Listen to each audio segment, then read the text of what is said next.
Bonsoir, comment allez-vous? Chez nous, tout va bien. En encore une journée magnifique.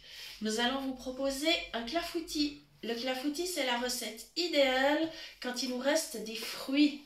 Par exemple, il peut rester une pomme, une pêche, elles sont un petit peu mûres, on ne sait pas trop qu'en faire.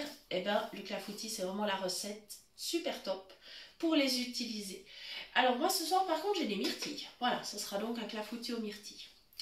J'ai commencé par faire fondre 25 g de beurre, j'ai mis dans mon saladier et j'ai fait fondre 10 secondes au micro-ondes. C'est super simple. Voilà. J'ai cassé 3 œufs, j'ai mis une pincée de sel. Voilà. Maintenant, je vais pouvoir continuer la recette. Voilà. J'ai besoin de 4 cuillères à soupe de sucre que je vais aller chercher. Voilà. Donc si vous suivez nos recettes régulièrement, vous savez que j'utilise toujours mon sucre de canne. C'est une habitude.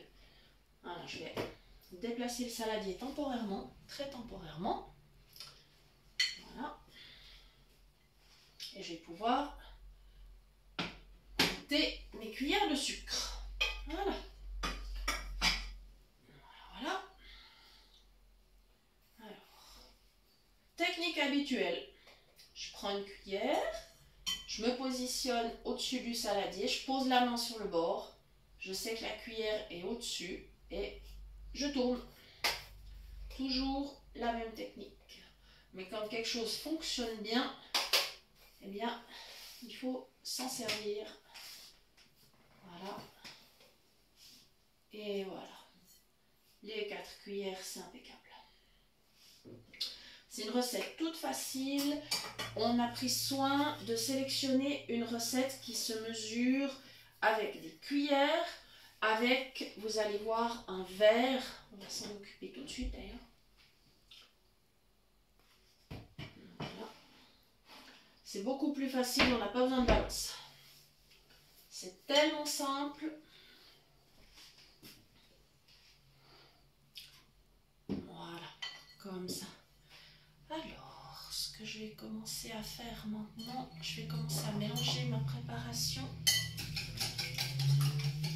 Déjà les œufs, le sucre, le beurre et la petite pincée de sel. Voilà, j'y vais déjà comme ça. Voilà, ah ça y est, j'ai trouvé mon petit flacon de cannelle. Je vais mettre un petit peu de cannelle moulue. Alors, on peut mettre bien sûr de la vanille, hein, c'est un classique, la vanille. Moi, ce soir, j'ai envie d'un peu de cannelle. Voilà, pour changer.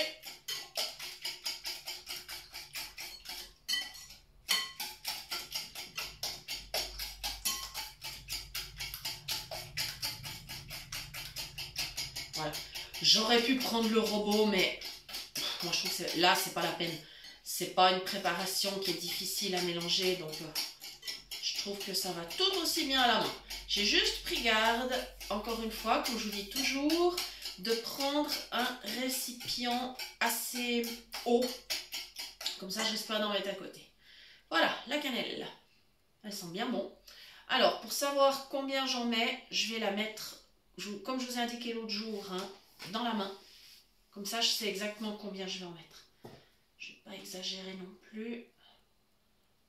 Ah, je pense que comme ça, c'est plutôt pas mal. Voilà.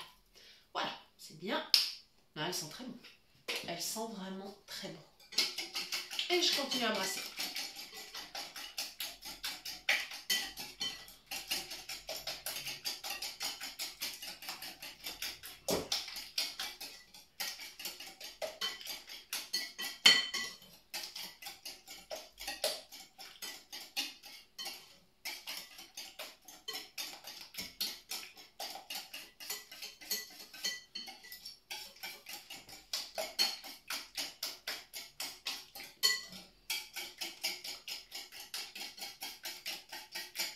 Voilà, ça se passe très bien.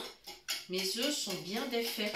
On remarque en fait, hein, quand les œufs sont bien défaits, c'est que quand on relève le fouet, ça colle plus en fait. On n'a plus l'impression d'avoir des fils. Voilà, donc c'est facile à remarquer. Voilà. Et maintenant, tout simplement, je vais aller mesurer un verre de lait. Mon verre fait 2 décis, hein, si jamais. Voilà. C'est la, on va dire, la contenance classique d'un verre à eau. Donc voilà. Mais évidemment, moi, je vais mettre du lait. Voilà. J'ai pris la précaution, comme toujours, de mettre mon verre sur la plonge. Comme ça, si j'en verse un pas côté, il n'y aura pas de drame, ça sera vite essuyé.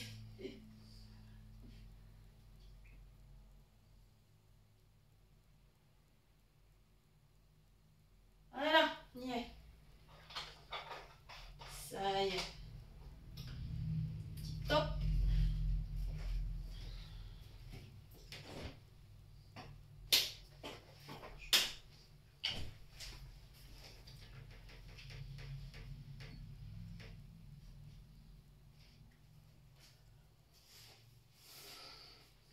Et je vais verser le lait avec la préparation.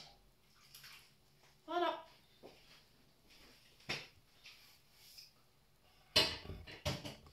Top. Je continue à brasser.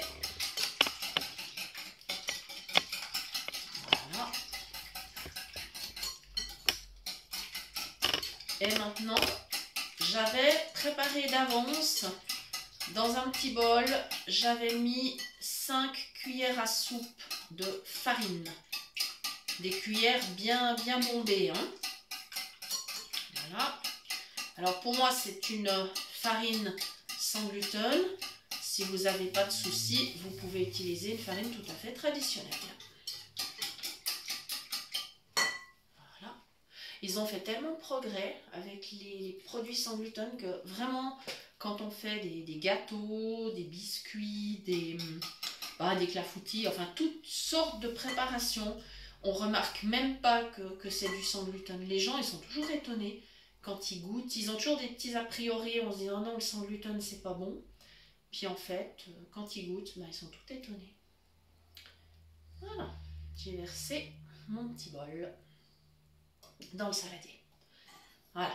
Aujourd'hui, j'ai pris un saladier parce que malheureusement, j'ai pas un pichet assez grand pour ce genre de pâte. Faut que je me procure ça. Je vous avais expliqué l'autre jour l'astuce avec le pichet. C'est plus facile à verser après dans le plat, mais voilà. Donc là, je continue à brasser et c'est le dernier ingrédient que j'ajoute. Voilà, par contre, maintenant, il faut que je brasse convenablement. Elle colle un petit peu dans les bords, il faut que j'aille la chercher. Voilà. Ça y est. Et ma consistance de pâte, elle est tout à fait convenable. Ça aussi, c'est une habitude. Plus vous avez l'habitude de faire des recettes, vous savez très bien quelle est la consistance de la pâte. Que ce soit une pâte à crêpes, que ce soit la pâte du clafoutis ou une pâte pour un cake, vous saurez très bien vous repérer pour la consistance. Vous saurez tout de suite si ça convient ou pas. Il va être pas mal. J'espère du moins. C'est mon mari qui adore les clafoutis. Alors, dès qu'on a l'occasion, je lui en prépare. Oh, il aime non seulement les clafoutis, mais tout type de gâteaux. Voilà. Oh, il aime tout en fait. C'est un épicurien.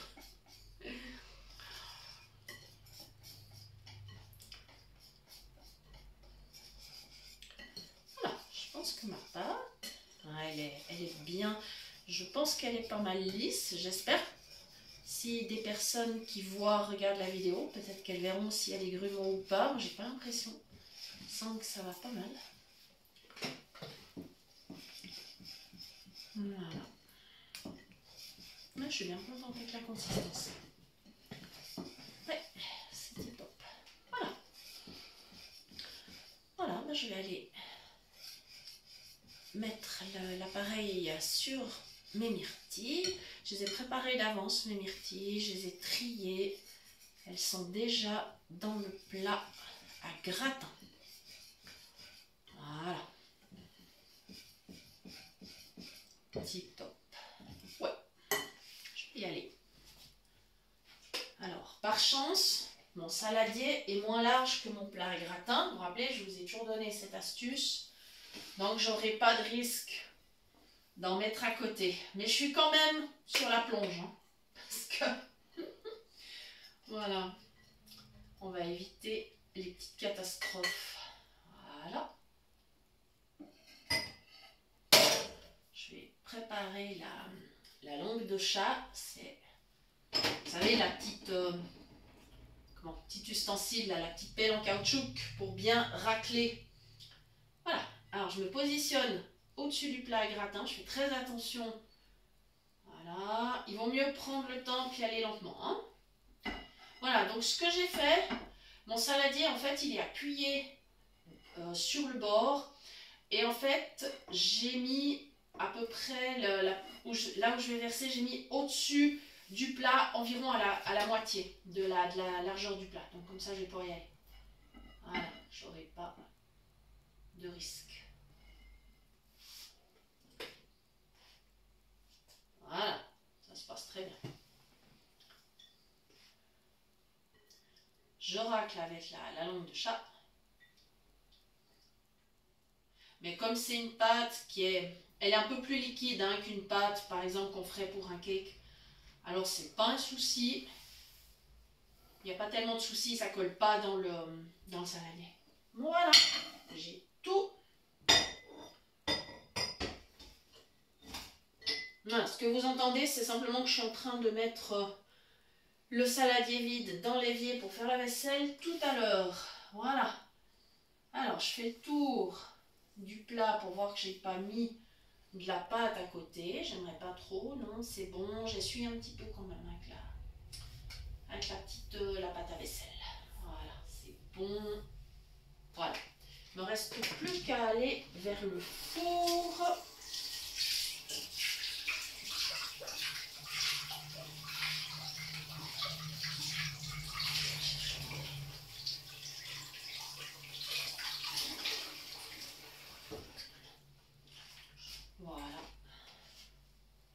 Voilà, j'essuie bien, mais c'est bon. J'ai pas fait de catastrophe. Voilà. Donc maintenant, je vais ouvrir la porte du four. Voilà.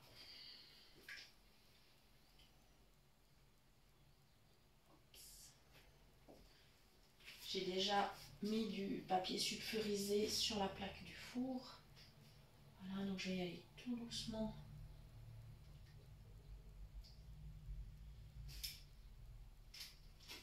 Et voilà, j'y suis.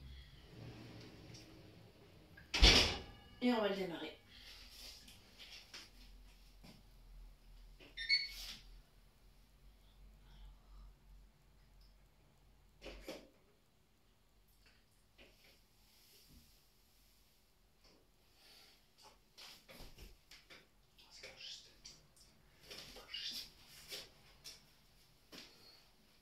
Voilà, alors mon mari va m'aider pour le four.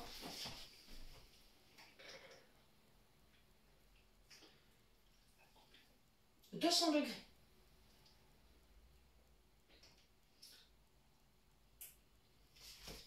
Voilà, c'est parti pour une cuisson de 30 à 35 minutes. Il faudra juste, quand vous pensez que c'est cuit, il faudra juste avec le couteau vérifier. Et si votre couteau ressort sec, c'est que c'est cuit. Voilà. Et bien j'espère que vous aurez beaucoup de plaisir à réaliser cette recette. Et puis surtout, quand vous l'aurez réalisé, que vous aurez encore plus de plaisir à déguster. Ça se déguste tiède ou froid, sans problème. Si vous êtes très gourmand, vous pouvez faire un petit peu de crème chantilly, par exemple, pour mettre avec. Pourquoi pas une petite boule de glace vanille ou un sorbet ou ce que vous voulez, au choix. Voilà, je vous souhaite une excellente soirée. Je vous dis à bientôt pour une nouvelle recette. Merci de nous avoir suivis.